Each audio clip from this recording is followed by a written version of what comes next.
देखिए, सरकार बेनकाब हो चुकी है, इसमें लिप्त है, तो वो जवाब हम तब तक मांगेंगे जब तक ये आवाज़ बनी रहेगी। जो होनहार नौजवान हैं, जो डॉक्टर बनना चाहते हैं, इंजीनियर बनना चाहते हैं, इस देश की सेवा करना चाहते हैं, जब तक वो आवाज़ इसको चाहेंगे, ये आवाज़ बुलंद होती रहेगी और हम नहीं रुकने वाले हैं। हमारे नेता राहुल गांधी ने संसद में इस आवाज़ को गुजा दिया है और ये आवाज़ जय हिंद की आवाज़ बन करके ये पूरे देश में गूंजती रहेगी और इस देश के युवाओं में और इस देश के हर तबके में आवाज़ गूंजेगी जब तक न्याय नहीं मिलता है। नीट पेपर लीक को लेकर कांग्रेस लगातार सत्ताधारी पक्ष पर हमलावर रही है और आज फिर से कांग्रेस जो कार्यकर्ता है वो लगातार प्रदर्शन कर रहे हैं अपनी मांगों को लेकर। आप देख सकते हैं कि कांग्रेस कार्यालय के 100 मीटर के बाहर पुलिस ने बैरिकेडिंग लगा के कार्यकर्ताओं को रोक दिया है।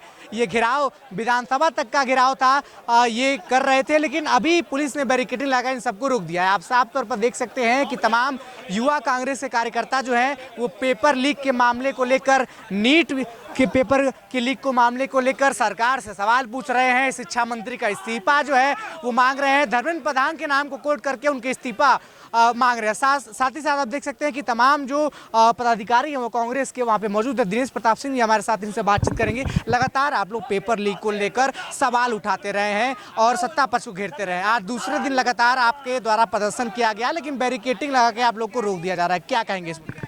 हमारे नेता राहुल गांधी जी की आवाज़ जो संसद में गूंजी है वो सड़कों पे गूंजेगी और यहीं पे नहीं, वो समाज के हर तबके की उन्होंने आवाज़ उठाया है। यूथ की आवाज़ उठाया है, किसानों की आवाज़ उठाया है, महिलाओं की आवाज़ उठाया है, मणिपुर से लेकर हर मुद्दे पे उन्होंने और ये आवाज़ जो है अब हिंदुस्तान की आवाज़ बनने जा रही है। और जो भी अच्छे दिनों को आदा करके ठगा गया है इस देश की जनता को, वो जनता अब समझ चुकी है सारी चीज़ों को। तो वो आवाज़ जो संसद में गूंजी है वो सड़कों पर आ चुकी है और दोनों सड़क और संघर्ष जो है अब जारी होगा। सड़क और संसद की आवाज़ बनके इस देश की आवाज़ बनेगी। हाथरस मामले में प्रशासन पे सवाल उठ रहे हैं, स्वास्थ्य विभाग पे सवाल उठ रहे हैं। किस तरीके से इस घटना को कांग्रेस पार्टी देखती है? देखिए, इस तरह की चीज़ों को समझना चाहिए कि किस तरह से प्रशासन का ही मामला नहीं है। जिस तरह से ख़ास तौर से इस तरह की जो चीज़ें होती हैं उनको बढ़ावा दिया गया इस दौर में, तो जो बढ़ावा देने का एक शायकी होती है वो हर तरह काम कर रही है। तो आप बहुत ही लापरवाही से चीज़ों को देखते हो। चाहे वो कांवड़ यात्रा हो रही उसके मामले में तंत्र पूरा लग जाता है, चाहे कोई सत्संग हो रहा है उसमें पूरा तंत्र लग जाता है उनको सुविधा देने में, और कुछ भी ख्याल नहीं आ जाता है। जनता को एकदम भगवान भरोसे छोड़ दिया जाता है। तो उसका परिणाम इतना बुरा होगा, इतना दुखद हुआ है ये, इतने लोग, भोले भाले लोग मारे गए हैं। तो जाहिर से ये सारी जिम्मेदारी योगी सरकार की है। सिंपल सी बात है। तो योगी सरकार को नैतिक जिम्मेदारी लेना चाहिए, जो भी अधिकारियों को दंडित करना हो, लेकिन ये जिम्मेदारी तो उनकी बनती है।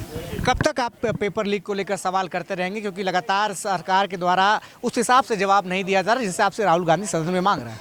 देखिए, सरकार बेनकाब हो चुकी है, इसमें लिप्त है, तो वो जवाब हम तब तक मांगेंगे जब तक ये आवाज़ बनी रहेगी यूथ की और इस देश के भविष्य जो होनहार नौजवान हैं, जो डॉक्टर बनना चाहते हैं, इंजीनियर बनना चाहते हैं, इस देश की सेवा करना चाहते हैं, जब तक वो आवाज़ इसको चाहेंगे, ये आवाज़ बुलंद होती रहेगी और हम नहीं रुकने वाले हैं। हमारे नेता राहुल गांधी ने संसद में इस आवाज़ को गुजा दिया है और ये आवाज़ जय हिंद की आवाज़ बन करके ये पूरे देश में गूंजती रहेगी और इस देश के युवाओं में और इस देश के हर तबके में आवाज़ गूंजेगी जब तक न्याय नहीं मिलता है, सच्चाई के साथ हमें चलने का रास्ता नहीं मिलता है।